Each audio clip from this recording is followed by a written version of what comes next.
Como Lula discursa imediatamente antes de Trump, há uma boa chance de que o anão diplomático do Bananil tenha que encarar o Laranjão nos olhos pessoalmente, algo que nunca fez. O medo é tanto que representantes brasileiros chegaram a estudar rotas alternativas no plenário para evitar um contato desconfortável entre Lulinha e Trump, Janja transformando a ONU em shopping tour e Lula prestes a ser engolido vivo no palco da Assembleia Geral.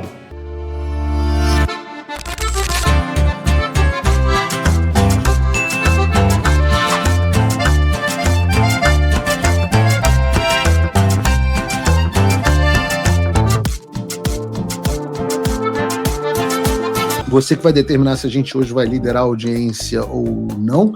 Eu quero que você clique agora no like, comente aqui, eu estou vendo os seus comentários, manda o seu programa nos grupos, para os amigos e para os inimigos, porque afinal esse é o Paulo Figueiredo Show. Meus amigos do Pavenews. Brasileiras e brasileiros, bem-vindos a mais um episódio da série Brasil, a comédia involuntária.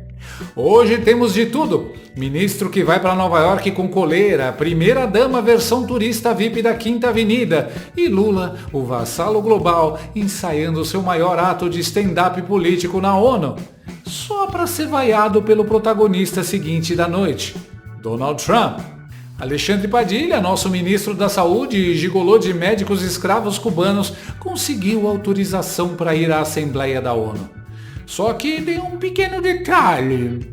Os Estados Unidos liberaram, mas com GPS, tornozeleira eletrônica e coleira imaginária. Ele pode circular só 5 quarteirões ao redor do hotel. É praticamente um passeio controlado de poodle diplomático. Se sair muito longe, provavelmente aparece um fiscal gritando: "Volta, Padilha! Volta pra casinha!" Quer dizer, pro hotel! E detalhe, a restrição não era só para ele, mas para a esposa e a filha também. Virou passeio em família, edição cão amarrado.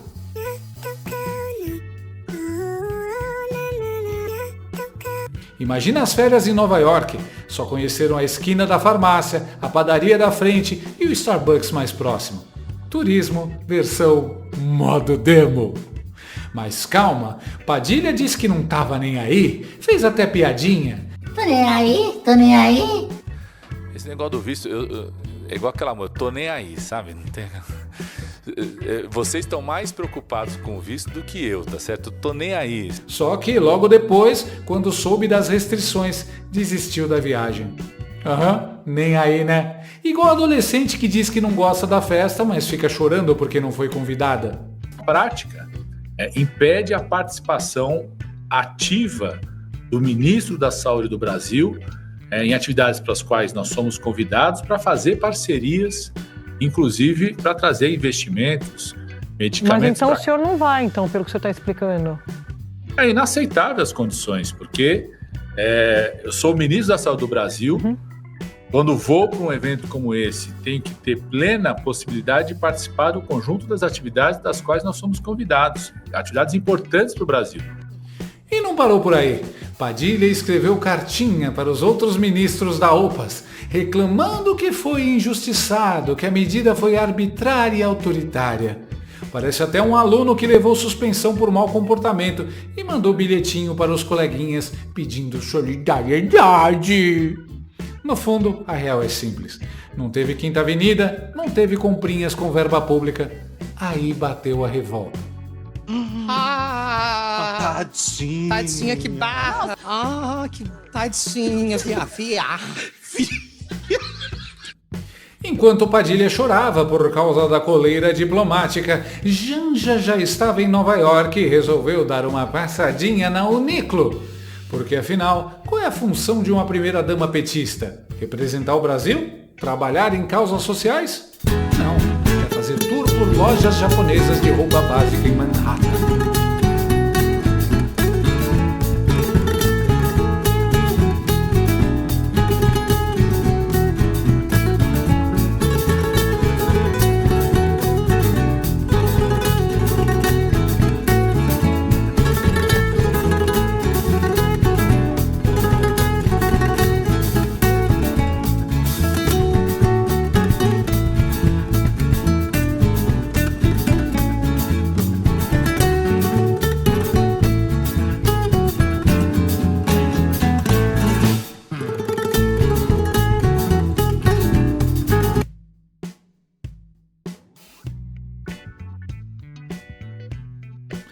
Comitiva de 6 pessoas, 4 seguranças e lá foi ela explorar calças jeans e camisetas.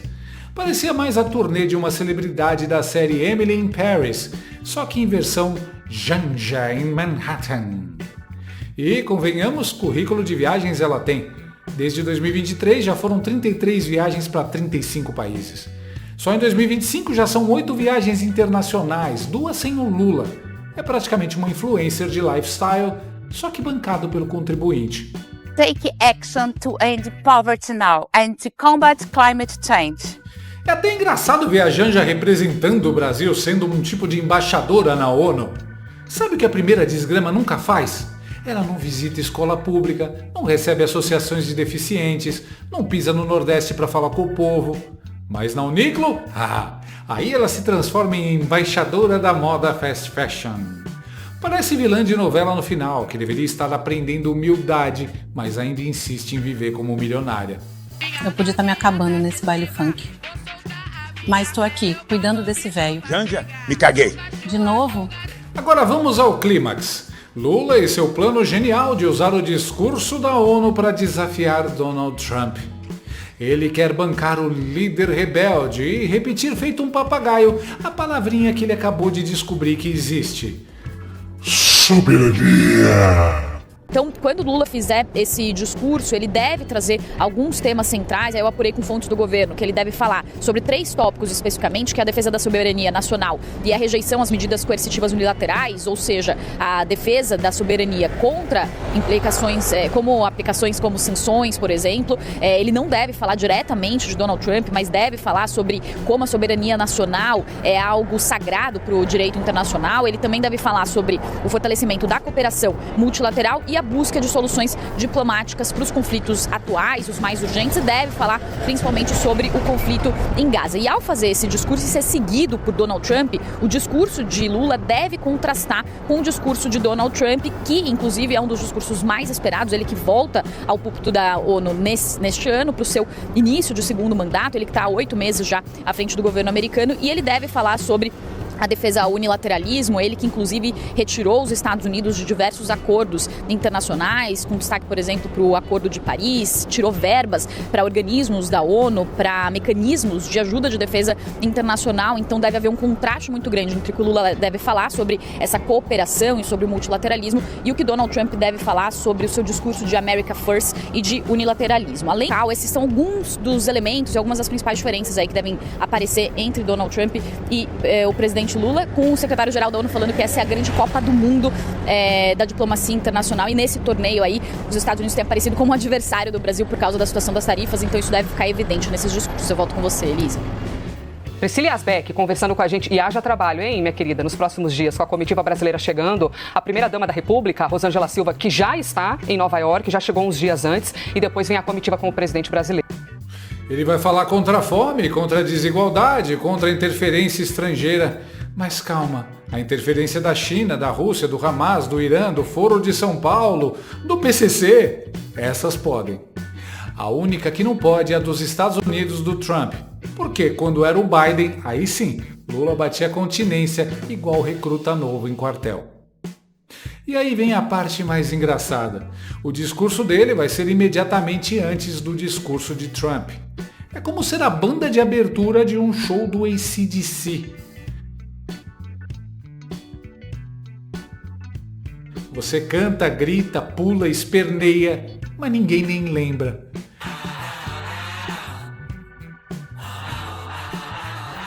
Quando Angus Young entra no palco, a plateia esquece que você existiu.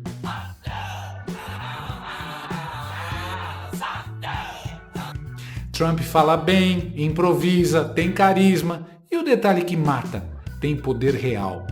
Já Lula vai lá repetir bordões, como papagaio com disfarce de estadista. E como se não bastasse, Trump planeja anunciar novas sanções contra o Brasil, justamente durante o discurso de Lula. É como se alguém soltasse fogos de artifício bem no meio da sua fala de casamento. Marco Rubio já avisou que a nova rodada de sanções está pronta. Edilene Lopes, existe a possibilidade de os Estados Unidos determinarem novas sanções contra o Brasil enquanto o presidente Lula estiver no país, já que haverá a Assembleia Geral da ONU?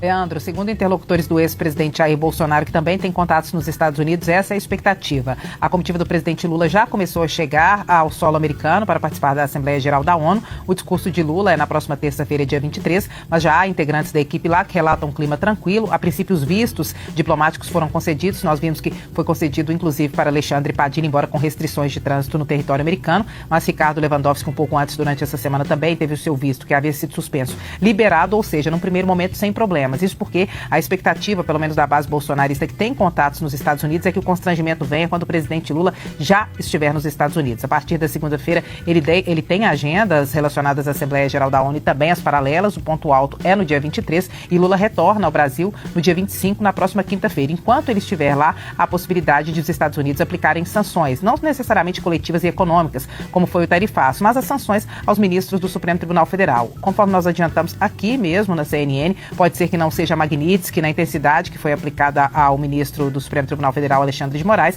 Isso porque os casos estão sendo analisados um a um. É necessário cumprir critérios. O secretário de Estado, Marco Rubio, não pode fazer essa aplicação de ofício, nem automaticamente, ou seja, estender a punição de Moraes a outros ministros da primeira turma. Nem o presidente Donald Trump pode fazer isso. Tem um processo burocrático dentro do governo americano que está sendo cumprido para analisar qual será a punição para cada um. E essas punições que não vieram podem aparecer justamente quando o presidente brasileiro estiver nos Estados Unidos, para apagar um pouco do protagonismo e para gerar um constrangimento, já que ele estará em solo americano. Então essa é a expectativa na base do ex-presidente Jair Bolsonaro, das pessoas que têm interlocução com os Estados Unidos, Leandro. Vamos ver como os americanos vão se portar na semana que vem. Eu adianto aqui, início da semana, resposta duríssima. Como nós veremos ainda hoje, eles estão acompanhando os avanços legislativos e a situação política do Brasil. E não ficarão satisfeitos com uma anistia meia-boca. Hoje, ao telefone, conversei longamente com eles e eles estão sabendo os detalhes do que vem acontecendo. E a posição é: os Estados Unidos continuarão lidando com o Brasil com o grau de liberdade que o país dera aos seus cidadãos. O melhor, como Lula discursa imediatamente antes de Trump, há uma boa chance de que o anão diplomático do Bananil tenha que encarar o Laranjão nos olhos pessoalmente, algo que nunca fez.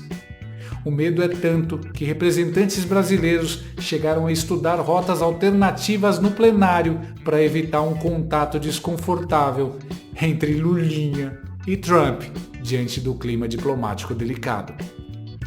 É sério, parecia episódio de Scooby-Doo com os vilões tentando fugir do encontro inevitável com o herói. No fundo, Trump não precisava nem de discurso para humilhar o Nove Dedos. Lula, Janja e Padilha já são uma vergonha internacional ambulante. Trump só vai dar o empurrão final para transformar a vergonha em espetáculo global. Resumo do dia? Padilha com coleira diplomática, Janja transformando a ONU em shopping tour e Lula prestes a ser engolido vivo no palco da Assembleia Geral, com Trump pronto para roubar a cena. É a versão política dos Vingadores Guerra Infinita. O problema é que o Brasil não está do lado do Tony Stark. Estamos mais para os capangas genéricos que apanham e são humilhados antes mesmo da metade do filme. E semana que vem, as sanções vêm aí. O Bananil vai descobrir que brincar de segunda Venezuela pode sair mais caro do que uma camiseta na Uniqlo de Manhattan. E no fim das contas, é sempre a mesma história. Aquela família trambiqueira, mal educada e porca chega na casa de praia e transforma o feriado em pesadelo. Briga, sujeira, constrangimento, malandragem, vergonha alheia para todo mundo. É exatamente isso que o Brasil virou na ONU. O parente inconveniente que ninguém quer perto, mas que insiste em aparecer. Só que, diferente da casa de praia, não dá para expulsar da ONU. O resto das famílias civilizadas vai ter que aguentar o vexame até o fim do feriado. Espero que já tenham dado like. Já deu? Hein? Confere aí. Se não deu, dá. Se não dá, desce. Se puder, compartilhe o link.